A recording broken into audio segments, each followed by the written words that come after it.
అలాగే ఇతర మంత్రులు కూడా సిద్ధంగా ఉన్నారు. తెలంగాణ ప్రభుత్వం ఆయనకు వెల్కమ్ చెబుతోంది. విజువల్స్ మీరు చూస్తున్నారు. అదిగో అదిగో ద బ్యూటిఫుల్ మూమెంట్. తెలుగు రాష్ట్రాల ప్రజలకు సంబంధించి ఎంతగానో ఎదురు చూస్తున్న మూమెంట్ అనే చెప్పుకోవాలి. ఎందుకంటే రిమెంబర్, రెండు రాష్ట్రాలు విడిపోయినా కూడా సహృద్భావంతో ముందుకు వెళ్లాలని చెప్పి ఆనాడే నిర్ణయించుకున్న ఈ రోజు మరొక్కసారి ఆ విజువల్స్ మీరు చూస్తున్నారు.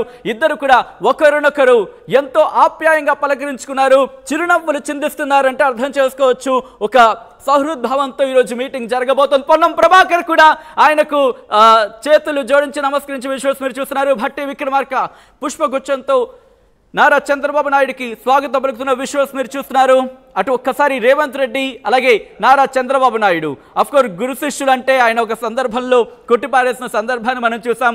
అయినప్పటికీ ఎక్కడ కూడా ఆయన గతంలో టీడీపీలో ఉండేవారు, ఆ తర్వాత కాంగ్రెస్లోకి వచ్చినప్పటికీ ఏనాడు కూడా తెలుగుదేశం పార్టీని కానీ నారా చంద్రబాబు నాయుడు కానీ విమర్శించిన సందర్భాన్ని మనం చూడలేదు. ఈరోజు బహుశా మినిస్టర్స్ కందుల దుర్గేష్ అనగానే సత్యప్రసాద్ విజువల్స్ మనం చూస్తున్నాం.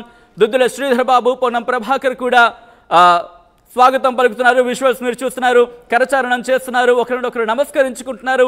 బీసీ జనార్దన్ రెడ్డి కూడా అక్కడికి చేరుకున్నట్టుగా తెలుస్తోంది. విజువల్స్ మీరు చూస్తున్నారు.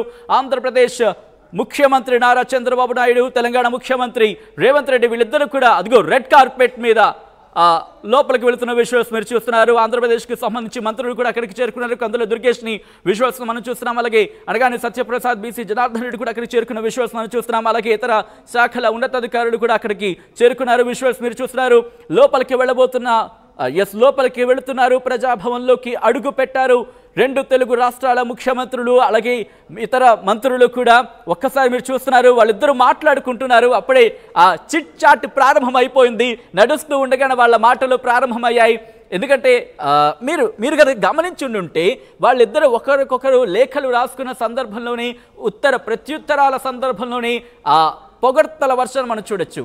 సో ఈ నేపథ్యంలో అక్కడ ఎటువంటి సహృద్భావంతో ఈరోజు మీటింగ్ జరుగుతుందో అర్థం చేసుకోవచ్చు. ముఖ్యంగా విభజన హామీలకు సంబంధించి జరుగుతున్న ఈ డిస్కషన్లో ఆ సహృద్భావానికి సంబంధించి విజువల్స్ మనం చూడొచ్చు. ఇది అవుట్ సైడ్ ప్రజాభవన్కి సంబంధించి అవుట్ సైడ్ విజువల్స్ మనం చూస్తున్నాం. మరి కాసేపట్లో ఇటు రెండు తెలుగు రాష్ట్రాల ముఖ్యమంత్రుల భేటీ జరగబోతోంది. విజువల్స్ మీరు చూస్తున్నారు. తెలంగాణ ముఖ్యమంత్రి అలాగే ఉప ముఖ్యమంత్రి వీళ్ళిద్దరూ చేరుకున్న విజువల్స్ మీరు చూస్తున్నారు. ఇటు బాబు రేవంత్ మీటింగ్ ఏం జరగబోతోంది, ఎటువంటి ఇష్యూస్, ఎటువంటి సమస్యల మీద చర్చించబోతున్నారు, ఏ సమస్యలు డిస్కషన్కి రాబోతున్నాయి, ఏ అంశాలను నొక్కి వక్కాణించబోతున్నారు, ఎవరు ఏ అంశం మీద పట్టుబట్టబోతున్నారు అనే అంశానికి సంబంధించి మాత్రం ఉత్కంఠ కొనసాగుతోంది. మా ప్రతినిధి మధు అప్డేట్స్ అందించేందుకు లైవ్లో సిద్ధంగా ఉన్నారు ప్రజాభవన్ నుంచి. మధు, వి అప్రిషియేట్, ఎందుకంటే మార్నింగ్ నుంచి దానికి సంబంధించి అక్కడ ఎటువంటి సినారియో మనం చూస్తున్నాం. ఈ నేపథ్యంలో కూడా అప్ టు డేట్ అందించే ప్రయత్నం చేస్తున్నారు మీరు. ఈ నేపథ్యంలో అక్కడ ఎటువంటి సినారియో ఉంది? రెండు తెలుగు రాష్ట్రాల ముఖ్యమంత్రులు చేరుకున్నప్పుడు ఒక సహృద్భావంతో చిరునవ్వులు చిందించుకుంటున్న విజువల్స్ మనం చూసాం. అక్కడ ఎటువంటి డిస్కషన్ జరుగుతుంది? విజువల్స్ మనం చూస్తున్నాం. ఆర్టీవీ ఎక్స్క్లూజివ్ గా మీకు చూపించే ప్రయత్నం చేస్తోంది. భేటీకి సంబంధించి రెండు తెలుగు రాష్ట్రాల ముఖ్యమంత్రులు భేటీ అయ్యారు. ఇటు నారా చంద్రబాబు నాయుడు లెఫ్ట్ సైడ్, ఇటు తెలంగాణ ముఖ్యమంత్రి రేవంత్ రెడ్డి, అలాగే ఆంధ్రప్రదేశ్ ముఖ్యమంత్రి నారా చంద్రబాబు నాయుడు, అలాగే తెలంగాణ డిప్యూటీ ముఖ్యమంత్రి భట్టి విక్రమార్కను మనం విజువల్స్లో చూడొచ్చు. భేటీ ప్రారంభమైంది. అనేక అంశాల మీద చర్చించే సందర్భం ఇది. అవును, దీంతో ఇద్దరు ముఖ్యమంత్రుల భేటీ నేపథ్యంలో నిఘా నీడలో ఉంది ప్రస్తుతం ప్రజాభవన్. అనుమతి లేనిదే ఎవరిని లోపలికి రానివ్వటం లేదు. ఆ ప్రాంగణం పరిసరాలకు కూడా రానివ్వని పరిస్థితి. అప్డేట్స్ అందించేందుకు మా ప్రతినిధి మధు లైవ్లో సిద్ధంగా ఉన్నారు. మధు, ప్రస్తుతం ప్రజాభవన్ దగ్గర ఎటువంటి సినారియో ఉంది? అక్కడ కార్యకర్తలు, తెలుగుదేశం సంబంధించి కార్యకర్తలు అలాగే ఇటు కాంగ్రెస్కి సంబంధించిన కార్యకర్తలు పెద్ద ఎత్తున చేరుకున్నట్టుగా తెలుస్తోంది. ఎటువంటి సినారియో ఉంది? మధు, నా మాట వినిపిస్తోందా?